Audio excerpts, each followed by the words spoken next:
సమయమును బట్టి ప్రభువును స్తుతిస్తూ, ప్రభు నాకు ఇచ్చిన అవకాశము, అదే రీతిగా ఆహ్వానించినటువంటి సంఘ కార్యవర్గము, గొప్ప దైవజనులు, అభిషిక్తులు, reverend doctor I Kiran Kumar గారికి, సంఘ కార్యవర్గం అంతటి కూడా ప్రభు యేసుక్రీస్తు నామంలో the lone star Telugu Baptist church 3వ సర్వీస్ పక్షంగా శుభములు తీసుకొని వస్తున్నాను. శుభములు, సమాధానం కలుగును గాక.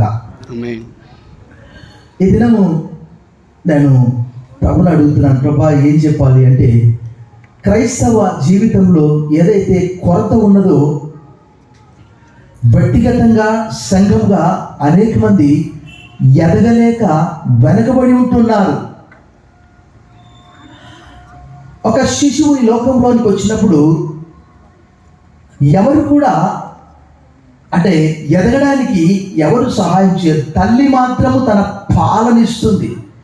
ఆ శిశువు మనందరికి తెలుసు, కాళ్ళు చేతులు ఇలా కొట్టుకొని ఆటోమేటిక్గా ఆ శిశువు పెరిగి పెద్దవాడవుతాడు. శిశువుగా ఉన్నప్పుడు తల్లి పాలు ఖచ్చితంగా ఆరోగ్యానికి మంచిదని, అంటే మామూలుగా సైన్స్ పరంగా ప్రభుత్వం వారు అందరు కూడా తెలియజేస్తుంటారు. ఆ 6 మాసాల తర్వాత ఆ శిశువుకు అదనపు ఆహారం ఇవ్వడము ప్రారంభిస్తారు. ఎందుకంటే ఆ పాలు సరిపోవు. ఆ కడుపులో ఇంటెస్టైన్ సిస్టమ్ అనేది ఎదుగుతుంటుంది.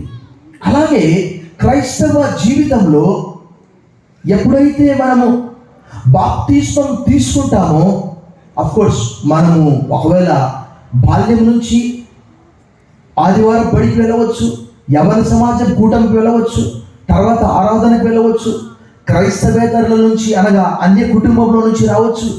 అయినప్పటికీ కూడా అనేక మంది ఎదగలేక వెనకబడి ఉంటున్నారు. ఈ దినం మనము ఈ చదవబడినటువంటి లేఖన భాగానికి ఒక టైటిల్ పెట్టుకోవచ్చు. ఏంటంటే, శిశువు నుండి పరిపక్వతలోనికి వెళ్ళడము. ఈరోజు అనేక మంది